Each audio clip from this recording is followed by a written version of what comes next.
I was Gray's first love who died young. But the first thing he did after being reborn was abandon me. Then he went to confess to my substitute. The boy who once cried until his eyes were red, declaring he loved me most, now stands before the camera and pledges to the substitute heroine with deep feeling.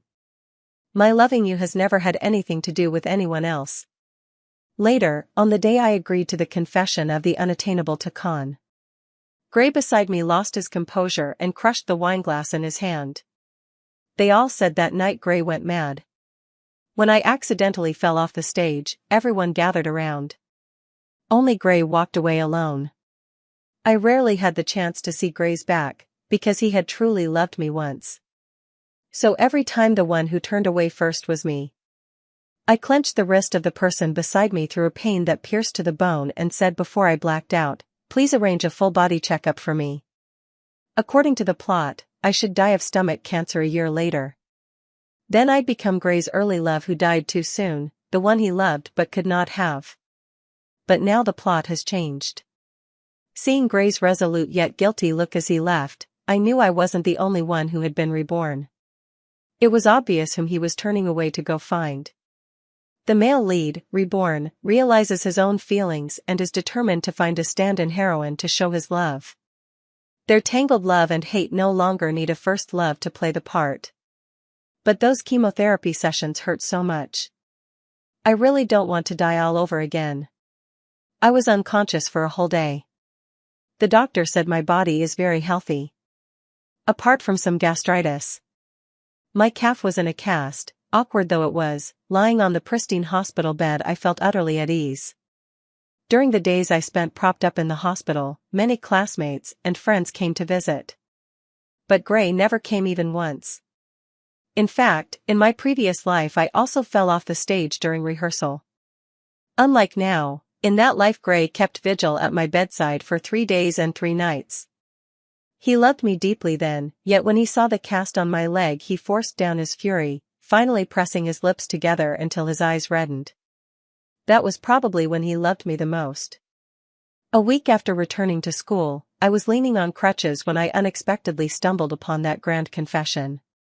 Under the spotlight, Gray presented a bouquet of baby's breath to the girl who had just given a perfect performance. It was the substitute heroine Fiona's favorite flower. The live broadcast of the gala cameras was still running. The welcome show act I had prepared, the one I'd been forced to miss after my accidental fall during rehearsal a few days earlier, was now being performed by Fiona. It seemed like anything that belonged to me eventually ended up in the hands of the substitute heroine. Gray stood before everyone, lights sparkling, and his eyes seemed to glisten with tears. I could see restraint in them, and a passionate love rekindled after loss. He pledged to the stand-in heroine with deep feeling, "As for me loving you, it has never been anyone else's business." I stared at Gray, a little absent-minded, and suddenly remembered the year I was terminally ill. The once unruly boy had cried until his eyes were red. He lay across the foot of my bed, choking on his words, begging me not to go. At that time he had carefully slipped a ring onto my finger. Unfortunately, illness soon took my life. Of course I couldn't answer his plea. The grand confession had brought the whole party to a fever pitch.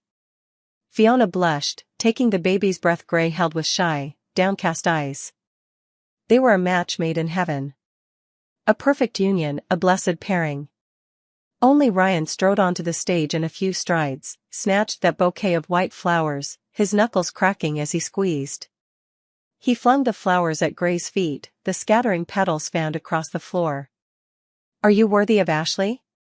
Gray froze for a moment. He instinctively turned his head and, from the edge of the crowd, quickly caught sight of me. But his gaze slid away, and he withdrew his look almost at once. The boy who once loved me to the bone now faintly lowered his lashes, yet stubbornly stood between Fiona and whatever threatened her. It was a posture of protection. When the tragic male lead finally wakes up and realizes who he truly loves, he will never again allow his heroine to suffer even a single slight. Before Gray could answer, Ryan swung a fist. What had been a grand, sweeping confession of love turned in that instant into a farce. I stood apart from the crowd and felt the crescent bracelet on my wrist. It was the birthday present Gray had given me. He had really put his heart into it back then. The awkward boy had somehow spent an entire month designing the bracelet for me. When Gray put it on me, he once pretended to be cruel and told me I was never allowed to take it off. He said it was unique in the world, his special favor meant only for me. But I was never his heroine. I was only the prematurely dead first love who pushed him toward the stand-in heroine. Things that aren't mine will never belong to me. I think I should find a chance to return the bracelet. I have seen what it looks like when Gray loves someone. That was in the timeline after I died. He didn't know that my soul would be trapped beside him after I died, nor did he know that I could see the stories that unfolded afterward. At first he was despondent and depressed, later he became obsessed with collecting things related to me, and he searched for many stand-ins shaped like me. There were many people who served as my stand-ins. But Fiona was the one who resembled me the least. She was the woman who stayed by Gray the longest, and she was his favorite leading lady. That was in the 3rd year after my death. Gray finally came to his senses and fell in love with the substitute heroine, Fiona. Their love and hatred had tangled so tightly there was no room for anyone else. The so-called first love was merely a tool in their story to provoke jealousy and wound each other. When Ryan learned he had truly fallen for my substitute, he flew into a rage and threw a punch. He demanded over and over, "Are you being fair to Ashley?" Gray and Fiona's wedding reception was thrown into chaos by an abrupt turn of events. My soul was forced to hover around them. I wanted to break it up, but I couldn't touch anything. I wanted to shout stop fighting, and in truth Gray hadn't really wronged me. The only thing Gray might possibly feel guilty about was probably the year he was kidnapped and I took a knife for him. The wound exposed the bone, leaving a long scar across my back. Later, when I was diagnosed terminal and gravely ill, Gray went mad trying every possible way to save me. He stood by my bedside with red-rimmed eyes and solemnly promised me that in this life he would only ever like one person, me. That he would only ever marry me. I had never seen him cry with such fierce, absolute anguish. But promises, by their nature, are never to be trusted. I snapped back from my reverie. The two fighting on stage were pulled apart by the people around them. In the end Gray's fist still landed near Ryan's ear. His gaze was dark and fierce, and he warned in a low voice, "Don't go crazy." In his previous life, after Ryan ruined Gray's wedding banquet, he was soon driven to ruin and took his own life because of Gray's revenge. After all, Ryan acted for me, I simply couldn't stand by and do nothing. I hobbled over to them and, to the pale-faced stand-in heroine, explained earnestly, "Don't get the wrong idea, there's nothing going on between Gray and me. Putting the plot aside, our relationship should have been severed cleanly a long time ago." Ryan stood up at that, shot Gray a cold look, and helped me step outside 1 foot at a time. Before leaving, I still took off the bracelet. It had warmed to my touch and then, in the cold wind, gradually grew chilled. I thought for a moment and finally tossed it into the trash bin. I didn't expose the bracelet's existence in front of the substitute heroine. Besides, I doubted Gray would give Fiona a bracelet I had worn. He always gave Fiona the best things. It would never be something as simple and fragile as a bracelet. The gaze behind me burned as if it would pierce the bones of my hand. I turned around and saw Gray staring fixedly at my empty wrist. His expression, however, was unbearably ugly. It was only after that night that I learned Gray had launched an intense pursuit of Fiona during the week I was in the hospital. Everyone called it love at first sight, so grand and loud that nobody didn't know about it. There were plenty around campus who shipped Gray and Fiona. Gray really was like that when he liked someone. Passionate, brave. He brought the very best of everything and laid it at that person's feet. As for me, some people found me a joke, others felt sorry for me. I didn't take it to heart. My family and the Grays are of similar standing, and rumors had even reached the elders on both sides. When my parents called to ask, I just smiled and explained, clearing up my relationship with Gray. I was helping Gray, and in a way helping myself. I didn't want to meddle in the romantic storyline between the male and female leads anymore. I cradled the newly borrowed book as I descended the stairs slowly, my foot still hadn't fully healed, and someone rushing to class bumped into my shoulder from behind. The book scattered across the floor, and losing my balance I watched the steps rush up at me and instinctively shut my eyes. The expected pain never came. Someone held my forehead steady. When I made out who it was, my eyelashes trembled and I mumbled a shy thank you. Alex. I hadn't seen Alex in a long time. I'd only vaguely heard that he'd published another paper recently and the professors all liked him, that his spot for postgraduate recommendation was already secured. Many people had confessed to him over the years, but he never paid any of them any attention. Just like in high school, an untouchable alpine flower in the school. Cold and indifferent, no one could pluck her. He quickly withdrew his hand and bent down to pick up the book scattered on the ground for me. The white shirt glittered brilliantly in the sunlight pouring through the window, the little mole at the corner of his eye shimmered and swayed in the light, as if it were about to sway into the depths of my heart. Now his face was full of indifference. It was as if he didn't recognize me anymore. I took the book he had picked up, and as he turned to leave I didn't hesitate to grip the hem of his coat. "Classmate, could I have your contact information?" A very clumsy pick-up line. For a moment Alex's expression seemed to loosen, then as if nothing had happened.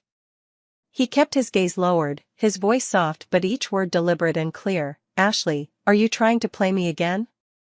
My breath caught. So he hadn't forgotten me. Then he must hate me now. I met Alex before I ever met Gray. But our parting was not dignified. Or rather, in Alex's eyes, we had never really been together. I told him I liked him, and I did everything I could to get into the same university as him. Yet when he finally mustered the courage to confess to me, I rejected him harshly. By then the plotline had already begun. Gray would fall in love with me when he entered university, and a few years later I would die of a serious illness, becoming the unobtainable first love he mourned. This is an unchangeable storyline. But back then I was almost about to win Alex's heart. Even an iceberg of a boy had a day when he would show me a gentle smile. This is something the system absolutely cannot allow. When the system bound me, Alex's existence was nearly erased. People began to forget that aloof academic prodigy with a gift for physics, his body started to become transparent, and the traces of his existence were gradually wiped away by supernatural forces. I once saw Alex's entire life under the system's permissions. It was beautiful. He would enter the country's top university and, while still young, become a world-renowned astronomer. The planet he observed would be named after him. He shouldn't ruin such a beautiful future because of me. That year at the teacher appreciation banquet, in front of everyone, I dumped that glass of red wine over his head. The wet red liquid stained his shirt and utterly crushed his pride. And his love for me. I lifted my chin, my gaze contemptuous. "He's just a poor student sponsored by my family, and you think you can like me?" No one knew that the hand hidden beneath my sleeve was trembling. After that I never saw Alex again. After such a decisive break, he disappeared from my world entirely. And I finally met Gray, the male lead I was supposed to fall in love with in that storyline. An irresistible plotline pushed me, step by step, into becoming Gray's first love who dies young. But after all these years, I never once dreamed about Alex. Sometimes I feel like I was truly awful back then. So awful that even in my dreams, Alex refuses to give me a glance. Alex watched me stay silent for a long time, then quietly withdrew his gaze, the corner of his mouth lifting slightly. "Don't bother me again." I lowered my head, clutching that stack of books, standing in place without a word. From the steps someone exclaimed my name in surprise. I came back to myself sluggishly and saw Gray standing below the steps, his expression a little astonished as he looked at me. He was holding Fiona's hand gently, the substitute heroine he'd chased for 2 lifetimes and loved deeply. But at that moment I had no mood to deal with them. I only tugged at my lip, braced myself on the banister, and went down the stairs step by step. I saw Gray seem to want to step forward to help me, but his footsteps toward me halted abruptly because of the people beside him. Fiona's eyes were rimmed with red. She spoke in a small voice. "I don't want you to go." The night Gray confessed, Ryan had reacted strongly. Fiona couldn't possibly have missed the fact that Gray once liked me. He paused at the words, a flicker of struggle passing over his features, but in the end he took Fiona's hand back and did not step forward. I let out a quiet breath. Actually, this was fine. I lowered my eyes and began to descend slowly, but before I had gone down 2 steps, a lit phone screen was held out in front of me. It was a QR code to add a friend.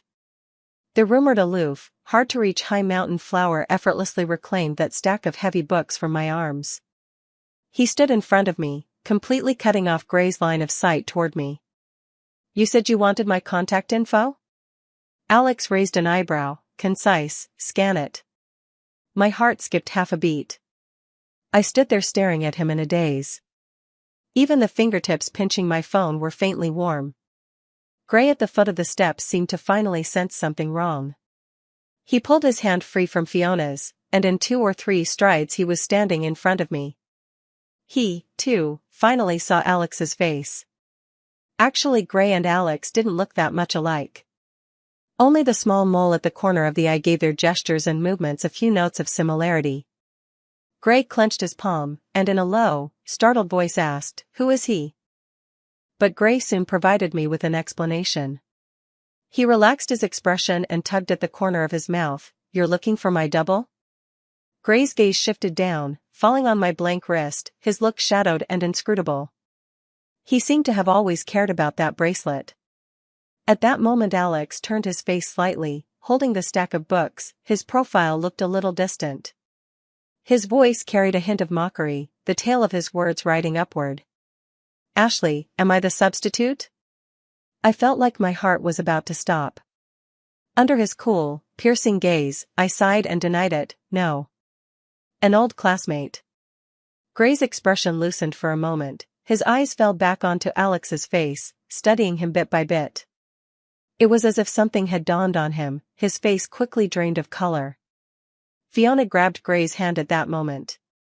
With tears in her eyes, she whispered, "Gray, let's go." He gave a slight twitch at the corner of his mouth and stumbled away from behind Fiona. I watched Gray leave. The rims of his eyes were a little red as he turned, though I couldn't tell if I was just imagining it. Alex remained by my side, his voice open and composed. "Not leaving yet? Or do you want me to carry you?" I lifted my eyes and asked him softly, with a slow warmth, "Really?" Alex hadn't expected me to answer that way. He pursed his lips and froze for a moment, then said with a taut expression, "No." He held the book and watched me sulkingly inch down the steps, finally reaching out a long, slender hand toward me. My movement stalled for a beat, and obediently I took his fingertips. I had held this hand before. Even after all these years, it was still warm and soft enough to make my heart flutter. He steadied me as we descended, much more sure-footed than when I had been gripping the banister. After a brief silence, he lowered his eyelids, then spoke again. "There aren't any spare hands left, don't overthink it." Alex walked me down to the dormitory. We were quiet the whole way. In fact, moments of silence between Alex and me were rare. At first, Alex was my deskmate.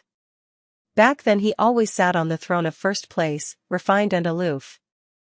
Many girls liked him, but all were driven away by his coldness. Only I, tirelessly, spoke to him again and again, not caring whether he responded. Maybe it was because my family had once sponsored him. He said little, but whenever it was me, he always responded. Alex placed the stack of books back into my arms, and as I turned to head toward the dormitory, he suddenly called after me. "Schedule." I was left baffled by his question and racked my brains for a while. In the end, steeling myself, I hesitantly recited my afternoon classes. Alex pressed his lips together, and the corners of his eyes and brows seemed to soften at that moment. He sighed, his sharp features remained lazily indifferent, yet I felt as if he had returned to how he was years ago. So effortlessly indulgent toward me. He tapped once on his phone screen with his long, slender knuckle. I suddenly understood what he meant. We had obviously already exchanged contact information. I could have simply sent him a copy of the schedule. Instead I was racking my brains here, awkwardly reciting my timetable. I unconsciously clenched my palm again, even the tips of my ears were quietly flushing with heat. Alex didn't say anything more. He gave me a slight nod and turned away. Before he left he said, "I'll pick you up this afternoon." Back in the dorm, long after, I still hadn't recovered. Cradling that heavy stack of books, my fingertips inexplicably felt hot. I seemed to catch a faint scent woven into the pages, the light trace that belonged to Alex. My heart skipped and sped uncontrollably for a moment. I took a deep breath, closed my eyes, and nearly cried. Because I realized, with a sad clarity, that even after all these years, it seemed I still, very, very much liked him. My encounters with Alex seemed to increase. He would walk me to and from class, and occasionally bring me breakfast. He still didn't say much. At first I thought he'd never speak to me again, but after the silence he would always reply. I think those days with the foot injury were probably the happiest time I had in university. But of course there has to be an end. Actually my foot had mostly healed, and Alex naturally had no reason to keep taking care of me. Or rather, the reason he had tended to me without holding grudges these past weeks was simply because of the friendship from years ago. After escorting me to class again, he didn't leave the way he had before. He sat down beside me, looking lazily out at the ginkgo trees. I opened my eyes wide and probed softly, "You're not leaving?" He drew his gaze back from the window, gave a low aha, and finally spoke calmly with his eyes cast down, "Ashley, I won't be coming tomorrow." Though I knew a day like this would come long ago, I still felt an indescribable sting rise in my chest. I suppressed my emotions and softened my voice, "Okay." I forced myself to focus on the lesson, but my mind was elsewhere. I no longer remember much of what the teacher said afterward. It wasn't until Alex knocked on my desk that I looked up and saw it was my turn to answer. But in that moment Alex's hand seemed to grow a little transparent. Just like it had so many years ago. A huge panic gripped my heart. I looked at him in alarm and grabbed his wrist, afraid he might be wiped of all traces as he had been years before. Many years ago, because of my feelings for Alex, the earlier events could not proceed as they should. It nearly erased every trace of his existence from the world. I thought Gray's rebirth had already been that wild card, but it seems everything is about to repeat itself. Perhaps sensing that something was wrong with me, Alex suddenly grabbed my wrist again. He lowered his eyes and explained to the teacher, "She's not feeling well." I was dazedly led out of the classroom. Alex's lips were pressed tight, his jaw clenched, and he looked tense. I knew the path, the way to the school infirmary, but I wasn't sick, and I didn't want to go. Once more I tore my hand free from his, my whole body trembling. Just like years ago. The moment I learned from the system that Alex would be erased because of me. At that time I watched Alex's future without blinking. It was his future, I didn't want to miss a single instant. But his future had no place for me. And it shouldn't. I looked at Alex in front of me, his expression was stunned, his breath shallow. I dug my nails into my palms so hard the pain kept me lucid. I spoke coldly, each word clear, "Get out, Alex. Stay away from me." His lips moved, he seemed about to say something. But my face was ashen, and I turned away without looking back. Once again I left him standing there. I walked forward with no destination, my thoughts a tangled, chaotic mess. I didn't know if the system would come after me again. A fine, steady rain began to fall. I sheltered under the colonnade, a cornered cat seemed to recognize me and wound itself around my feet. I crouched down, the rain hit the ground and immediately splashed up, soaking my pant legs. The kitten nuzzled my fingertips, its warm touch tugged me back from the void into the world. But rainy days are so cold. My heart felt empty. It hurt so much. I buried my face in my knees, my tears silently hid in the uninterrupted sound of the falling rain. It felt like a long time had passed, and yet it also felt like only an instant. Someone stepped through the rain and stopped in front of me. Although the person kept trying to steady their voice, I could still hear them breathing a little hard, as if they'd come running. His voice was tight, as if he were clenching his teeth. "Ashley, are you playing me for a fool again?" I instinctively clenched my sleeve, but never dared lift my head. I was afraid Alex would see the traces of my crying. I pinched myself, forcing my voice steady. It mingled with the patter of the rain, muffled and dull, slightly indistinct. "Yes," I said, putting on a ferocious tone, "I'm playing you. So it's fine if you misunderstand me. Just stay away from me." But the next moment, Alex's hand covered the one I was pinching myself with. He wrapped me gently. He tore my hand away, pinched my chin. His voice was even, but his eyes were inexplicably a little fierce. He asked me, "Have I ever told you not to provoke me again?" "Yes." He warned me harshly the day we reunited. But now I didn't want to say a word, didn't want to answer his question, and under the gaze of those dark eyes I awkwardly turned my head away. A clear, cutting breath then swept over me like a tide.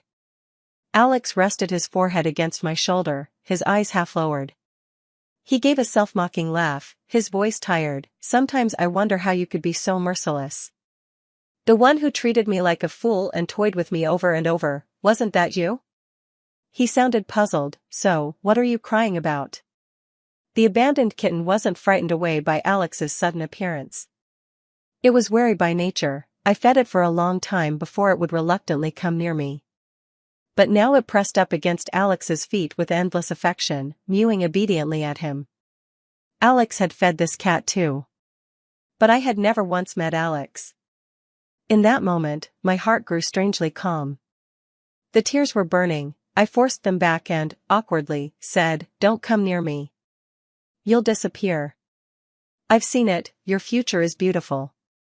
"But, Alex." I choked on the words, "In your future, there is no me." I asked myself that question countless times. His future was so bright. Why couldn't I be a part of it? Through tear-blurred eyes, Alex leaned toward me without a word. With the pads of his fingers he gently wiped them away. He was very earnest in clearing my tears. He called my name, "Ashley. Do you believe me?" This was my first time visiting Alex's secret hideout. Actually, it wasn't really a secret, it's the astronomy classroom the teacher had specially allotted to Alex. Unlike those empty public classrooms, this room was filled with astronomical models of every size. Ancient yellowed parchment and celestial spheres, some large, some small, were arranged about. Sheets of draft paper covered in calculation were casually left to one side. Alex first pulled me into a chair, then poured me a cup of hot water. I held the hot water quietly in my hands while he pulled up a paper on his computer. An unpublished paper. But when I saw the opening of the paper, I froze completely. Because that paper could never, under any circumstance, appear here. I had seen this article in the future. When Alex was 28, he observed an Earth-like planet. But what made his name famous was not the observation of an Earth-like world, but this paper about the multiverse and quantum mechanics. On the way to the astronomy classroom, I had intermittently told Alex about my rebirth and the events that would happen in the future. He lowered his eyes and wore an expression of ready acceptance. I had thought it was simply that astronomy students were more open to such supernatural phenomena. But now it seems clear that it wasn't. Alex hesitated for a moment, somewhat cautiously. "I once had a dream. I don't remember the exact events in it very clearly, but the only thing I remember are these papers." After he woke, he left behind those papers from memory. He repeatedly calculated and extrapolated. The result was self-evident. Alex said, "Rather than saying you've been reborn, it's more accurate to say you've entered a multiverse. Every universe has its own independent spacetime and physical laws. Every different decision unfolds a brand new universe, leaving behind a different cosmic trajectory. Like Schrödinger's cat, if there exists a system capable of disturbing the world line, then there must exist such a multiverse. No system, no intervention." His brows and eyes softened.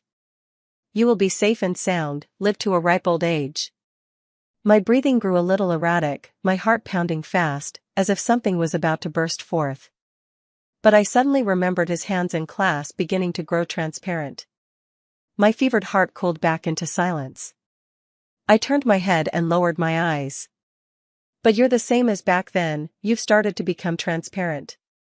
Alex smiled faintly.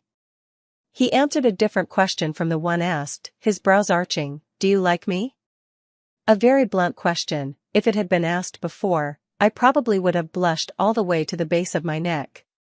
But in that moment I nodded firmly, a sourness rising to the tip of my nose. I looked at the proud, aloof boy before me. The boy I had liked since I was 17. I stared into his eyes seriously. I like you very much. I've always liked you. Alex sighed and raised a hand to cover my tearful eyes. Then that's enough. Even if such a day really comes. To be shattered to pieces. For every trace of having existed to be wiped away. That too is a price I'm willing to pay. After that day, my heart seemed to settle. At first, I was very afraid Alex would disappear again because of me. Whenever he drew near, I would instinctively pull away. But it was of no use. Instead, my interactions with him increased. Whether at the passing basketball court, the library study room, the sunlit lawn at dawn, or the corridor swollen with evening glow. I always seemed to run into him. It was as if he wanted to make up in one go for all the missed years. But that day the translucence in class was not my imagination. As my encounters with Alex grew more frequent, his transparency gradually became more pronounced. His hand began to grow transparent from time to time, sometimes he couldn't touch objects, and eventually it became so severe that even he himself noticed. I refused to pay Alex any attention, but he doggedly followed right behind me. Still, I felt an ever-present weight in my chest, and sometimes I even regretted that day, thinking I shouldn't have laid everything bare. I kept walking forward and, naturally, didn't see the ball hurtling across the basketball court. But someone blocked it for me. Alex rubbed his wrist. His wrist had been transparent for a long time half an hour ago and still hadn't recovered. It was the longest stretch yet. Before this, it had only ever lasted at most a few dozen seconds. That meant his fading had worsened. The system would erase his traces once more. Seeing my pale face, Alex merely smiled at me gently. Don't worry. He looked down at his reddened palm. The lines in his palm were clear, just like the ones I'd seen before. They held a very beautiful future. The classmate who'd thrown the wrong ball came up, blushing, to apologize, his eyes flickering with an obvious attempt to make conversation. Alex cut him off one by one with curt precision. I didn't want to deal with him anymore. Don't look at me, silent, tears falling.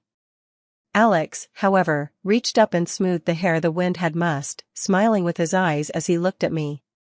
A piece of good news and a piece of bad news. He didn't ask which I wanted to hear first, he launched into it on his own. The bad news is, the world is very likely not the opposite world of the cat. In that night's analysis, Alex believed there existed a world where the system could intervene, in other words, the world where the cat survives. And according to Schrödinger's cat, the cat's opposite world is precisely the world we want to find, the one the system cannot intervene in. Alex's translucence worsened because of me. Clearly, we were in a world where the system existed. Those words shredded all the past whitewashing. My eyes were red, and before I could speak I heard Alex continue. But that doesn't mean we can't create a world that's the opposite of the cat ourselves. He smiled faintly. As it happens, I think I've found a way.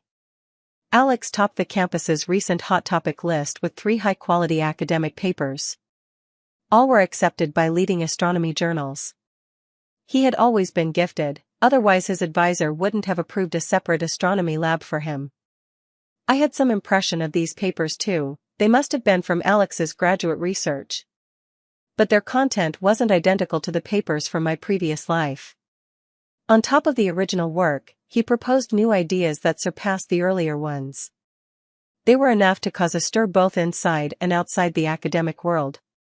He gained access to those high-quality academic resources earlier than in my previous life, and he developed rapidly. The word talent fit him perfectly. What followed was an unending wave of intense attention. But strangely, the trend toward transparency never appeared on Alex again. The system was no longer able to erase his existence. After once more getting through the interview the school had arranged, Alex took my hand and led me outside. His reputation now blazing, many classmates on campus recognized him, casting glances our way as we passed the stairwell. We finally stopped at that corridor. The stray kitten lay obediently at our feet while Alex sat on the steps and explained everything to me. From what I've observed, the so-called system doesn't possess absolute supernatural power. If the system's power were absolute and irresistible, it wouldn't, when I strayed from the script and fell in love with Alex, restore order by threatening to erase me. Because the risk would be too great, uncontrollable factors would still exist. It should have simply erased every trace of Alex's existence, leaving no loose ends. That day, the basketball hurled toward me was ultimately stopped by Alex, whose hands had already become translucent. This was not a bug, and it was by no means coincidence. At that time there were many people watching him. In the minds of the player who had misthrown the ball and the onlookers, Alex tangibly existed before them. So in that moment, Alex had returned to normal. He therefore found the key to breaking the deadlock. When he was that awkward boy back in high school, erasing all traces of his existence was a very easy thing. As an ordinary student, his social circle was simple, nothing more than family, classmates, and the teachers who taught him. Because the sample was small enough, stealthily altering those people's memories was very easy. But once the sample grew large enough, no one could unsettle his existence anymore. Because in those people's hearts, Alex was someone who truly existed. He would never vanish into thin air again. When everyone acknowledged the meaning of his existence, no one could erase the traces that he had once been. So, breaking from his usual habit, he published 3 papers in quick succession in journals, so conspicuous that the whole world could know. Alex mused, actually, that dream should have been continually hinting at me. If your rebirth and my dreams are not coincidences, then my past life self should have long anticipated the key to breaking the impasse. So at the end of that dream, he clearly remembered nothing. Yet of all things, he alone remembered the contents of those papers with absolute clarity. But there's one thing you said that's not right. Alex turned around, the distant sky was washed in a breathtaking blush by the afterglow of the setting sun, and the evening breeze was very gentle as it blew. Just like the gentle way those eyes of his gazed at me now. You once saw my future under the system's permission. He succeeds and becomes famous, yet remains alone. My future without you would be incomplete. He curved his eyes and smiled at me. Ashley, that isn't my future. Winter passed. As the snow began to melt, I reached the end point of the life I had in my previous existence. I remember that day clearly, the lavish birthday banquet the family had prepared. I fainted at the party, and was soon diagnosed with stomach cancer. Even though during that period I had consistently kept up the habit of regular checkups, Alex still insisted on having me undergo a full-body examination on my birthday. The test results were very good. Alex had always taken excellent care of me. I loved myself, too. Many people were invited to the birthday dinner. With graduation approaching, my parents were also keen for me to take over the family business and were always finding ways to get me to appear more in public. Gray was there too. After that day we parted. I still ran into him on campus occasionally, but I always avoided him at once. I didn't want to cause any trouble for him or the substitute heroine. The friends partied late into the night, most were old classmates. Near midnight they were playing Truth or Dare. I took a glass of orange juice and watched them frolic from a corner. At that moment Gray sat down beside me. He asked me softly, "Why don't you wear that bracelet anymore?" Actually, I felt guilty about that all along. After all, that bracelet carried a young man's most sincere feelings, and in the end I threw it away. I couldn't return it to him with my own hands. I only answered, because it doesn't fit. Because that bracelet no longer fit staying with me, nor did it fit appearing between the male and female leads anymore. So I could only betray the boy's once earnest heart. The spinning bottle eventually pointed at me. By the end of the game, everyone had already gone through all the truths, so they took it upon themselves to choose a dare for me. I drew, "Kiss the person of the opposite sex on your right." The person to my right was Gray. He relaxed his brows, his fingertips curled instinctively, and the look he gave me was laced with nervousness. There was also a touch of hope. I couldn't understand why there would be hope. Surely his greatest love should be the surrogate heroine, Fiona. Before I could say anything, Alex stood up. He'd been sitting across from me the whole time, the perpetually aloof top student, cold and silent, whom no one dared to provoke. He asked me softly, "Can we not do something so risky?" The voice was faint, yet everyone heard it. As eyes turned to Alex, fireworks bloomed outside the window. The vast Milky Way unfurled before me. My world was lit up in that instant. He thought for a moment, then spoke carefully, word by word, "I'll get jealous. Because even after so many years, it seems I still like you just the same." No one had imagined that the aloof, unapproachable high mountain flower from the rumors would ever confess in public. The surroundings fell silent, only Gray looked unsettled, losing his composure as he crushed the wineglass in his hand. He lowered his eyes and took from his pocket the bracelet I had once thrown away. It still gleamed like new. Stubbornly, he took my hand and tried to fasten the bracelet around my wrist. "I won't allow it. Ashley, you can't agree to this." But I stopped Gray's hand and put the bracelet back into his palm. "Gray, don't do something you'll regret." From the moment he was reborn, from the moment he left me to go after a substitute heroine, he had already made his choice. She was the heroine he still chose resolutely after breaking free of the plot. She was the leading lady destined for him. As for his feelings for me, perhaps resentment, perhaps guilt. But it simply could not be love. Gray only shook his head, the corners of his eyes reddening. "We broke up long ago." His voice was very low. I was taken aback, standing there a little dazed. He asked me again, "So you have always treated me as his substitute?" He asked with difficulty. It seemed this question had tormented him for a long time. My features softened. "No, you are not his substitute. I have always kept you two clearly apart. Even though that little mole at the corner of the eye is so similar. Even though in the years we were apart I never stopped missing the person in my heart. Still, I have always kept them distinctly separate." Gray could no longer bear to listen. The hand that clutched the bracelet had been squeezed until it bled. Without a word he turned and left. The blood-stained bracelet was tossed carelessly into a corner, rolled under the sofa, and was dirted by dust once more. I looked at my stunned friends. "I choose truth." I unfolded the slip of paper. The question was simple. How long have you liked someone at most? Probably as long as 2 lifetimes. The clock struck 12, it was a wholly new day. No sickness, no plot. And no so-called early death first love. I entered my brand new life. After seeing the guests off, Alex and I stood on the terrace, watching the distant lights glow warm and brilliant. Alex said, "You still haven't answered me." I had not yet responded to his confession. I turned back, looking at the boy I had loved for 2 lifetimes. In his eyes were a crescent moon and a city full of flowers. At that moment, tears brimmed in my eyes. "I have a secret. About the fact that I like you. It began even before any of this story." He kept looking at me with gentle, steady eyes, his voice soft and clipped. "What is it?" I shook my head, didn't answer, but asked him, "In your future, would you be willing to add one more me?" Alex paused for a moment, smiling in his eyes, and took the hand I reached out to him. The streaks of fireworks flowed down from the canopy of the sky. He curved his lips and softened his voice. "You are most welcome."